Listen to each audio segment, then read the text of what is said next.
السلام عليكم ورحمة الله وبركاته. الحمد لله على إحسانه وشكر له على تفضله وامتنانه، وأشهد أن لا إله إلا الله تعظيما لشأنه، وأشهد أن محمدا عبده ورسوله داعي إلى رضوانه وعلى آله وأصحابه وإخوانه. أما بعد. إخواني في الله, in the year 1961 there was a huge celebration in Spain. They were celebrating the greatest leader of Spain in its entire history. In the year 1961 of the Christian calendar, they were celebrating 1,000 years since the death of the greatest leader that has ever come out of Spain. And this greatest leader, Ikhwani Fillah, that has ever come out of Spain in its entire history is Abdurrahman III. He is known as Abdurrahman III, the son of Muhammad ibn Abdullah ibn Muhammad ibn Abdurrahman al-Awsat ibn Hakam ibn Hisham ibn Abdurrahman al-Dakhil. Ikhwani Fillah, what is the story of this great man? We took a part of it in the previous lesson and we continue today. And what are the lessons we can learn as Muslims so that ever comes an opportunity for us to go back to those days of glory, those days of strength, those days of power, those days of Izzatul Islam wal Muslimin, we try and apply the same lessons that they taught us. We begin our story, our history, from the year 316 of the Hijri calendar. We said previously, that Abdurrahman al-Nasir, he became the leader of the Muslims in the year 300 of the Hijri calendar. And only land that was remaining in Andalus that they could control his family, the Umayyads, was only the city of Cordoba and the villages around. After 16 years of struggle and firmness, he was able to conquer the entire of Andalus, and everyone knew him as the most powerful and the overall leader of the land of Muslim Spain and Portugal, the land of Andalus. So the year 316 comes, Ikhwani Fillah. He looks at the Islamic world. The Islamic world, the Khalifa, the Islamic Caliphate, is based in the capital city of Baghdad. The most beautiful, the most elegant capital city for the Muslims, the city of Baghdad in Iraq. He looks to the Khalifa, the Abbasid Caliphate, and he sees that the Khalifa al-Muqtadir bidnillah has been assassinated in Baghdad by the Turkish man who is known as Muzaffar al-Turki. So there's no Khalifa over there. It's only the Turkish people who are putting any person they can find from the Abbasid family to be ceremonial leader, but the leaders from the Abbasids are actually the Turkmen. He looks at the Islamic world, everywhere is divided. As you mentioned, the eastern province of Saudi Arabia currently is known as, it used to be known historically as Bahrain. The country of Bahrain is there right now, but Bahrain historically was the entire eastern province of Saudi Arabia. All this area, Ikhwani Fillah, was controlled by the Qaramita. The Qaramita, they did a great crime in Kaaba. They attacked the Muslims who were performing Hajj. And they killed the Hujjaj, 80,000 of them.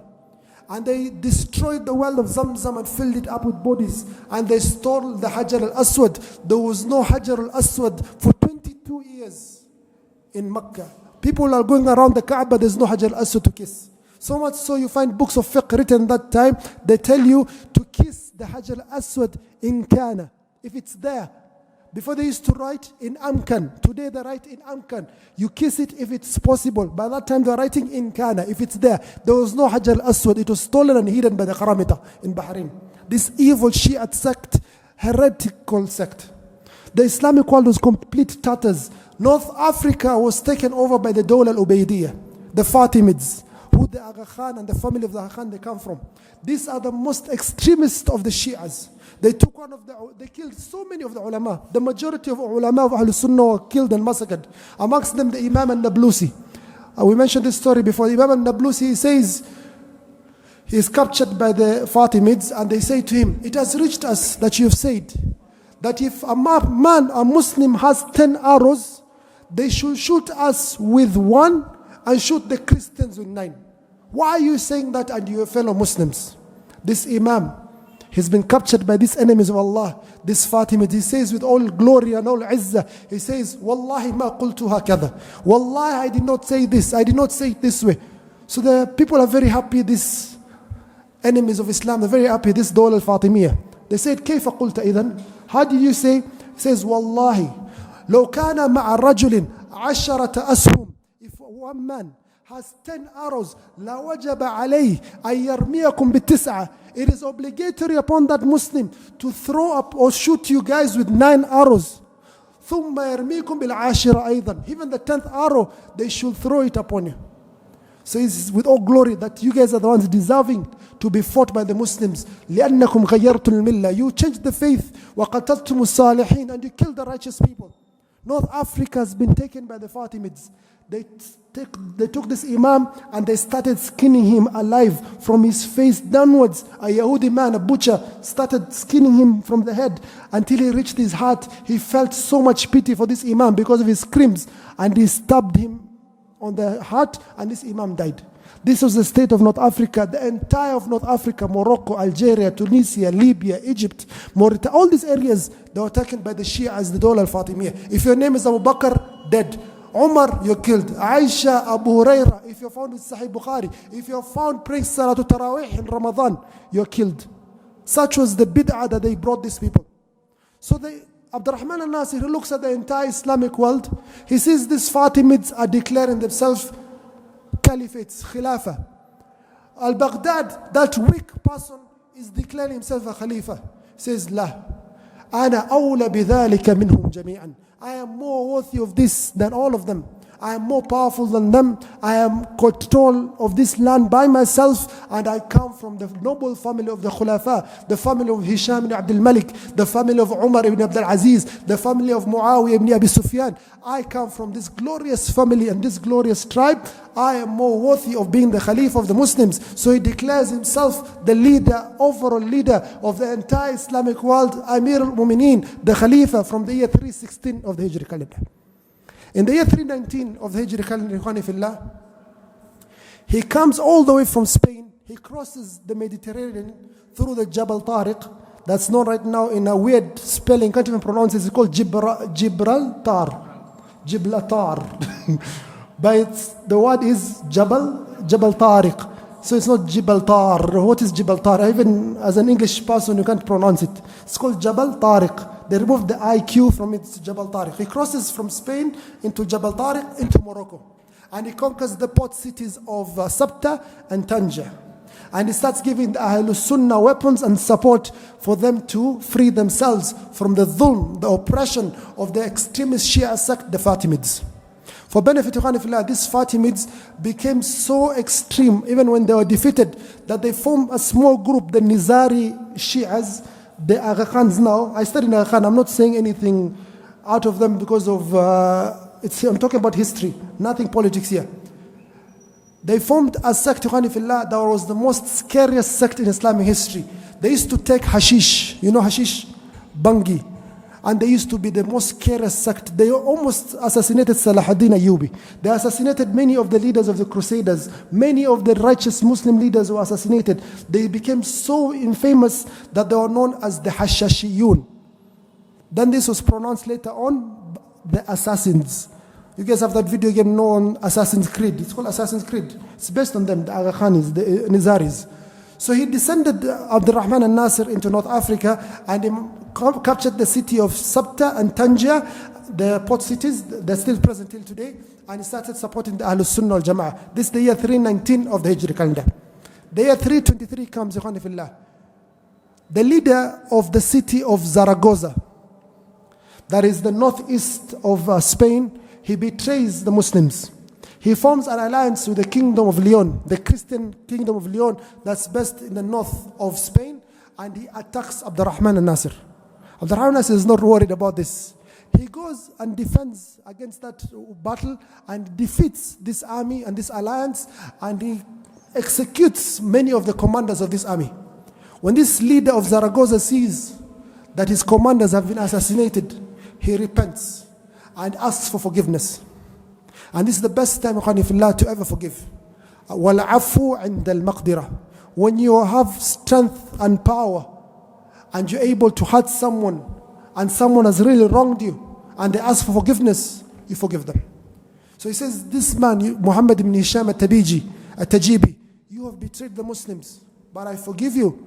And on top of forgiving you, I return you to the leadership post in the city of Zaragoza. This is how, Ikhwanifillah, you bring hearts that are divided. For whatever reason, sometimes Muslims' hearts are divided. Forget all that in the past. In ta'afu wa tasfahu, you forgive and you forget and you move on as Muslims. This is the year 323 of the Hijri calendar. The year 325, Ikhwanifillah, he goes towards the northeast again, northern. He captures the city of Barcelona. You know the city of Barcelona? Became a city of Islam again. And he completely finished the kingdom that was there, the kingdom of Aragon. There were 3 kingdoms towards the north: Aragon, Navarre, and Leon. He completely finishes that kingdom, and they have to pay jizya. That's the year 325 of the Hijri calendar. Let us follow this history of this man. It's amazing. This man requires to be studied. If some of you are doing masters or PhD in any of the universities and you're taking history, one of the topics you can perhaps research upon is this great man, one of the greats of Islamic history that few of us know, but inshallah tonight you have known him, Abdurrahman III. Read on his biography and that document it so that us as Muslims currently and future Muslims can learn how to be true, strong leaders. The year 327 of the Hijri calendar comes. He is the most powerful leader in the entire of Europe. He goes with an army of 100,000 to fight the kingdom of Leon. In the battle of Khandaq, the battle of Samura. But he forgets, Ikhwanifillah, to make the dua that the Muslims make. To ask Allah, oh Allah, nahnu du'afa wa anta qawi. Oh Allah, we are weak and you're the strong one. You're the one who has strength. Give us, Allahumma ansurna. They forget. Sometimes it happens to the Muslims. They see the army, they see their strength, and they forget that, oh Muslims, you do never get victory because of your numbers. You'll never get victory because of the weapons that you have. You get victory because Allah subhanahu wa ta'ala is with you. No other reason. كم من فئة قليلة غلبت فئة كثيرة. Victory comes from Allah Azza wa Jal. So he goes with this great army, Khanifillah, 100,000 of them. And 50,000 of them, half of the army, is either killed or captured. The Muslims were defeated in this battle. Allah subhanahu wa ta'ala says in the Quran, وَيَوْمَ حُنَيْنٍ إِذْ أَعْجَبَتْكُمْ كَثْرَتُكُمْ فَلَمْ تُغْنِ عَنْكُمْ شَيْئًا وَضَاقَتْ عَلَيْكُمُ الْأَرْضُ بِمَا رَحُبَتْ ثُمَّ وَلَّيْتُمْ مُدْبِرِينَ. And on the day of Hunayn, when your numbers deceived you and you started running away from the battlefield, Sahaba, these are people who were companions of Prophet Muhammad sallallahu alayhi wasallam. They are there to defend the Prophet alayhi salatu wasalam. But when they forgot where their strength and power came from, and they thought that their numbers will help them against the people of Ta'if, they ran away from the battlefield. And they left Rasul sallallahu alayhi wasallam on the battlefield. So, Ikhwani fillah, from the lessons that we should learn as Muslims, never, ever, ever keep your trust in your numbers, or in your weapons, or in your tribe, or whatever any other factor. An-Nasr min indillah. Victory comes from Allah Azza wa Jal.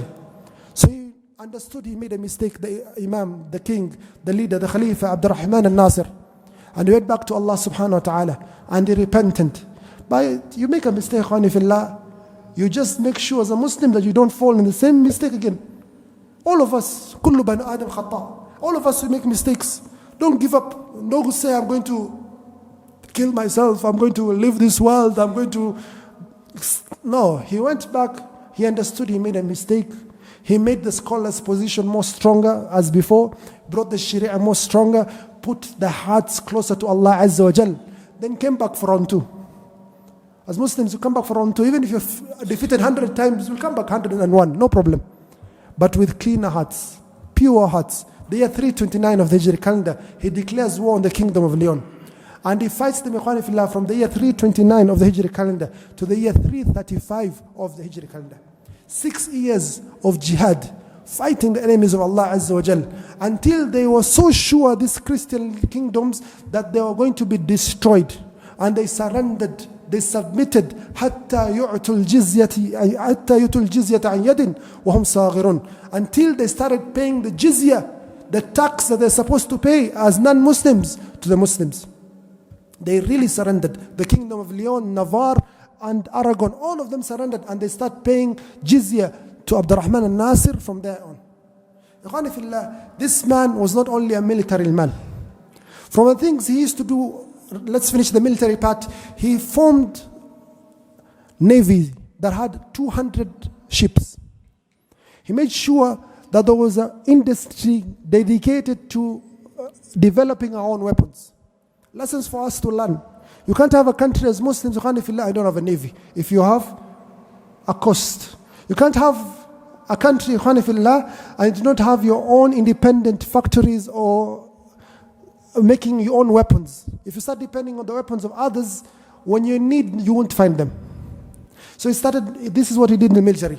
Number two, he made sure that he had different ministries for different activities in his state.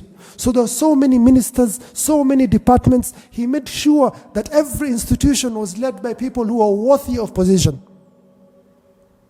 In the Soviet Union, there's a time a person who was working for the Soviet, Russia, before Russia came, there was a Soviet Union that was led beginning Lenin until the Western wall fell. So they captured a spy who was working for the Americans.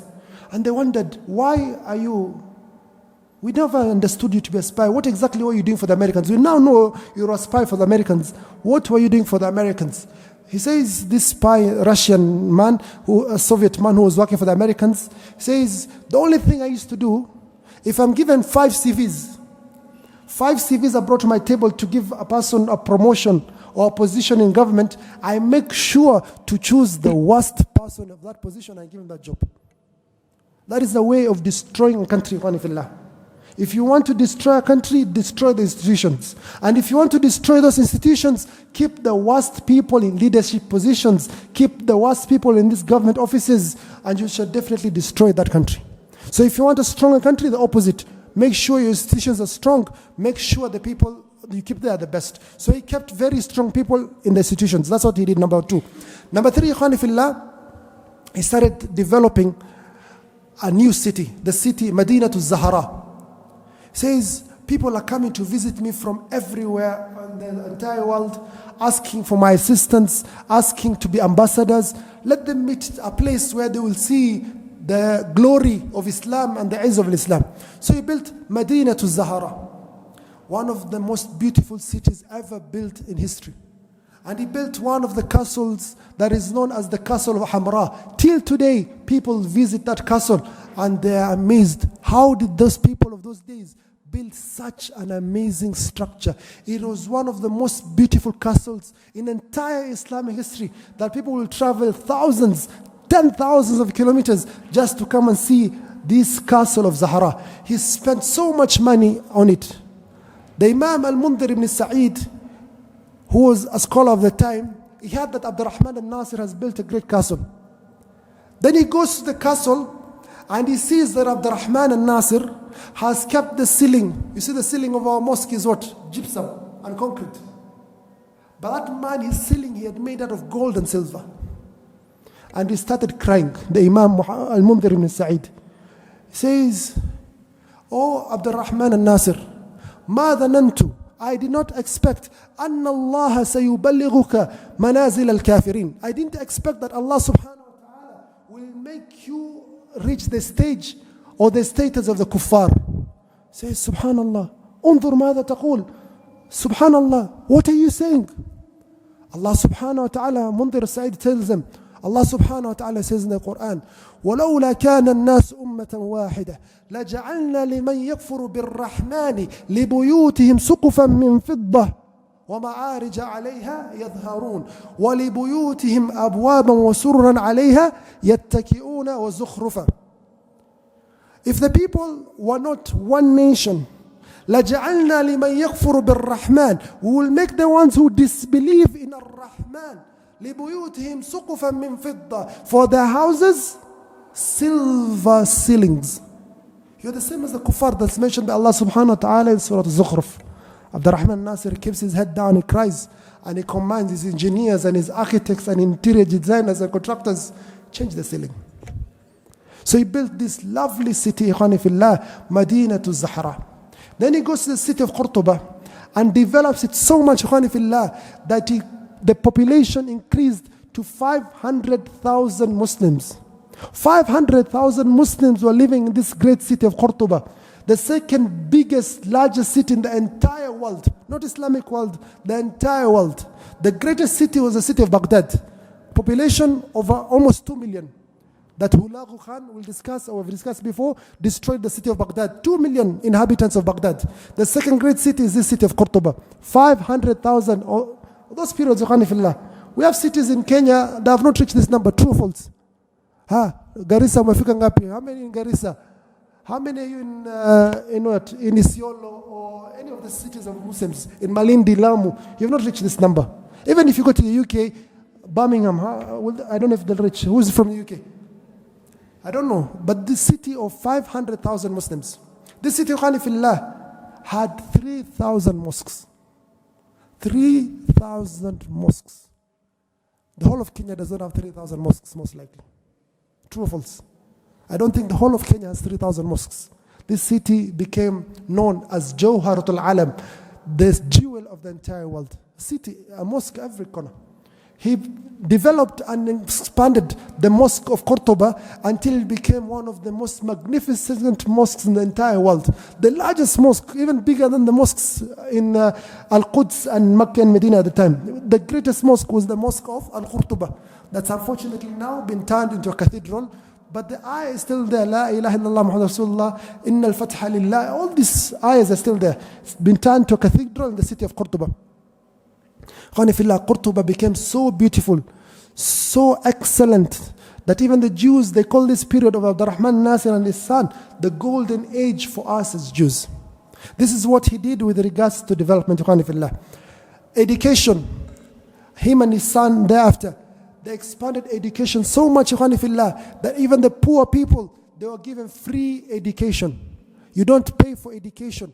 So they reached such a state, Khanifillah, where there was no illiteracy in the land of Andalus. Everyone could read and write. And that is the opposite of Europe. Europe did not know how to read or write. They did not know what the benefit of having a bath or a shower was. They used to think that the dirt on their body protects them from disease. They will not take showers. He says, I've not taken a shower for 8 years, for 10 years, for 15 years. I still have a problem in Europe. You find, I'm not being racist or anything, you find Swedish baths. What a Swedish bath or a French bath. These terminologies come from them. They have, I don't know, Nadafa is not something that is them. At-tahur shatr al-iman. Cleanliness is part of iman as a hadith. And if you don't have that iman, you don't have that tahur most likely. This is what he did, Ikhwani Fillah, with regards to education. Then agriculture. He made sure that agriculture is becoming spread in the land of Andalus.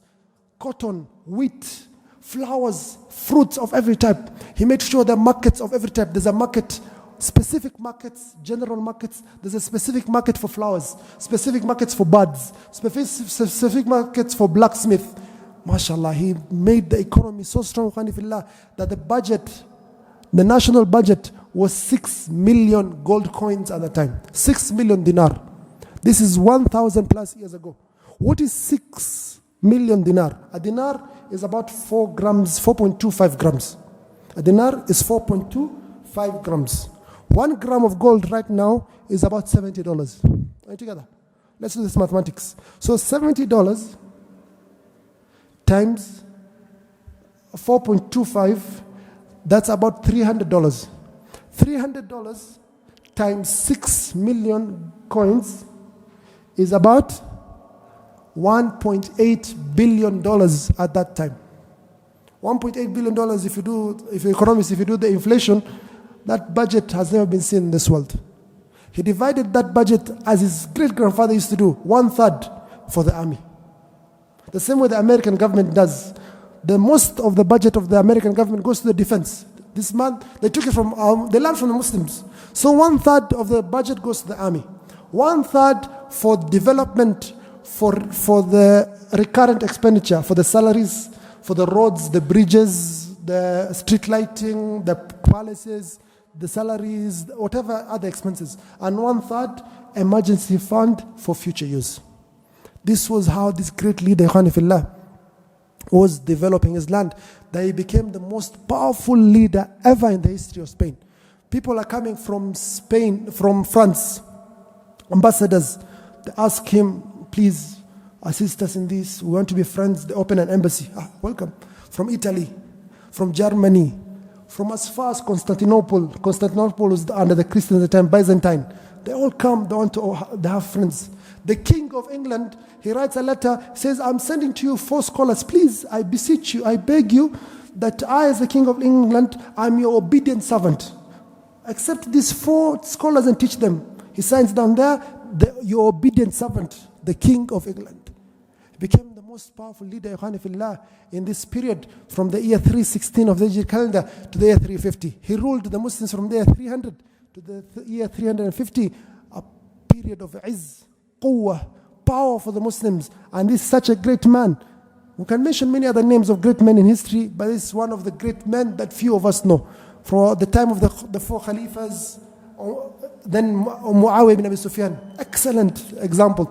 Then so on and so on. And this man are people we should study if you want to become future politicians or leaders. Learn how these righteous Muslims used to do. So he passed away Fillah in the year 350 of the Hijri calendar. And his son became the leader of the Muslims. Hakam, the son of Abdurrahman III. The second leader of the Muslims at this period, the Khalifa, was Hakam, the son of Abdurrahman III, who led the Muslims from the year 350 of the Hijri calendar to the year 366 of the Hijri calendar. This man, Fillah, was also amazing. He was a scholar of fiqh, of Arabic language, and many other fields. And it's an amazing thing, Fillah, from the scholars about those days. They're not like us. Scholars, we have to give credence or thumbs up where it is deserved. The scholars of those days, Fillah, was not only a scholar of fiqh or hadith or the sharia. You'll find him is also a scholar of mathematics, of physics, ophthalmology, astronomy. There's so many fields. Right together. So, Fillah, this man, the new leader of the Muslims, Hakam ibn Abdurrahman III, he used to be known as Ushaq al-Qutub, the one who loves books. He built an entire new library known as the Umayyad library that was one of the greatest libraries in the entire Islamic world, the same level as the great library in Baghdad, Dar al-Hikmah, Bayt al-Hikmah, and the great library in Cordoba that was formed by his father and his forefathers. This library, Fillah, he had, his father's library, Cordoba, had 400,000 books. 400,000 books. And the printer, the photocopy machine, was not existent at that time. 400,000 books, Fillah, means it was written by hand. There were jobs, careers that were not there before. There was a job known as a nasakhin, a person whose job is just to write for you whatever you want. You bring a book, Sahih Bukhari, I'll write for you. Bring your science book, Al-Qanun, Ibn Sina, I'll write it for you. 500 pages come after 5 days. You know, you go to the tailor to make clothes, you go to a person called a nasakhin, they write for your book. Then you have this man, Al-Hakam, he brings a new career or a new wadhifa. It is known as the researchers. So you want to research about a hadith. The hadith of the Prophet ﷺ says, إِذَا مَسَّ ذَكَرَهُ فَلْيَتَوَضَّى, for example. If you touch your private part, you should make wudu. This hadith, how is it connected to this hadith? What do the scholars say about it, the tabi'in? You want someone to research for you, you go. There's a group, you give them that job, they research for you. Hadith, or a tafsir, or medical issue. Google of that time. So there's a group that is known as the Google of that time. So his son, Al-Hakam ibn Abdurrahman III, was known as Ushaq al-Qutub. He formed an entire new library. And he'll spend 1,000 and 10,000 of dinar buying books. And buying books is never a loss. Buying books is never a loss. I remember when I joined the Islamic University, met, I think it was Shaykh Jamaldeen. Shaykh Jamaldeen was 1 year ahead of me when we joined. So he told me, him or another brother, I can't remember exactly, he told us, make sure that every month you spend some money to buying books. This advice really hit my heart. So every month I used to make sure that any small money I have, 100 riyal, 200 riyal, religiously, every single month I buy books. Alhamdulillah, by the time I graduated, large library, one of the largest libraries of all the students, alhamdulillah. So always buy books, it's never a loss. And that book, you read it. Your wife will read it. Your child will read it. Your grandchild will read it. It becomes an inheritance, something that you leave. علم ينتفع به. Always have that intention that this book you're buying or this Quran that you're gifting to your family is the knowledge that is a sadaqatun jariyah for you. So this Imam, the leader of the Muslims, Al-Hakam ibn Abdurrahman III, he made sure any book, however expensive, the first copy or the second copy or a copy has to be in the new library of the Umayyads. So much so that he spent thousands of dinar getting the book of Al-Ghani, one of the books of Arabic adab, yani fluency and articulation, Kitab al-Ghani by Imam Asbahani. Asbahan is in the land of Iran. Andalus is towards the West Spain, thousands and thousands of kilometers, and he got the very first copy of Kitab Al-Ghani by Imam Al-Asbahani. Increased knowledge so much so, the ulama, any person's ulama, the ulama from the time of Abu Hanifa, Abdullah Mubarak, people are not taking care of the ulama. The ulama have to depend on themselves. You find Abu Hanifa, he's doing business and he's teaching. Abdullah Mubarak, he's doing his business, is also a teacher. You find many of the scholars were very poor. Imam Shafi'i was very poor. People, some of them, they die out of debt. Scholars, no one was taking care of scholars. That was a mistake that happened in many of our history. So he looks around Al-Hakam ibn Abdurrahman, he says, no. The scholars, be it Islamic or the other sciences, they should be in the university. I'm forming a new university, the University of Cordoba. Let the scholars teach there. I'll pay their salary on whatever expense they require. I support them. So if you want also glory as a nation of Muslims, take care of our ulama, take care of your scholars. And from taking care of your scholars, it's not proper, I've said this before, that the table and the microphone, you should take this ajr. Why is the imam and the muaddin, every time they're struggling to carry these things? Get this ajr, Look after the ulama, Allah subhanahu wa ta'ala will indeed bless you a lot. So the crystal kingdoms, they look at this man, Al-Hakam, who was the leader of the Muslims when he was in his 40s. He's just 46 or something, he became the leader of the Muslims. Why? Because his father ruled for almost 50 years, from the year 300 to the year 350. So they look at this man, he's just focused on knowledge, he's focusing on education, he's focusing on sciences, he's focusing on books. This is the best time to attack. And they thought he was weak. But he defeated them thoroughly in battle and gave them a lesson that we Muslims, even if we are focusing on our knowledge, ruhbanul layl wa shuja'anun nahar, we are worshippers at night, but in the day we are lions, scared of no one, ready to protect the glory of Islam and the Muslims. Defeated them thoroughly. Then he descends the Mediterranean, closest Jabal Tariq, enters Morocco, and he captures the entire of Morocco. From the Dawla al-Fatimiyya, the Fatimids, captures the entire of Morocco, and he leads the Muslims a glorious period of history that the Jews, they say the golden age for us as Jews is when the Muslims were leading us in Muslim Spain and Andalus, is this golden age of Abdurrahman Nasir and his son Hakam ibn Abdurrahman Nasir, from the year 350 of the Hijri calendar to the year 366 of the Hijri calendar, a period of strength, a period of power, a period of glory, our great history that we should all learn. Then a mistake happened, and the Muslims became very weak thereafter. And this mistake goes back to this man, Al-Hakam ibn Abdurrahman Nasir. What is this great mistake that he did that led to the eventual destruction of Andalus? The society became very divided. What is that mistake that this great man, who was a lover of Kutubs, did in the year 366 of the Hijri calendar? This is what we shall look at in our lecture tomorrow night. وآخر دعوانا الحمد لله رب العالمين والسلام عليكم ورحمة الله وبركاته.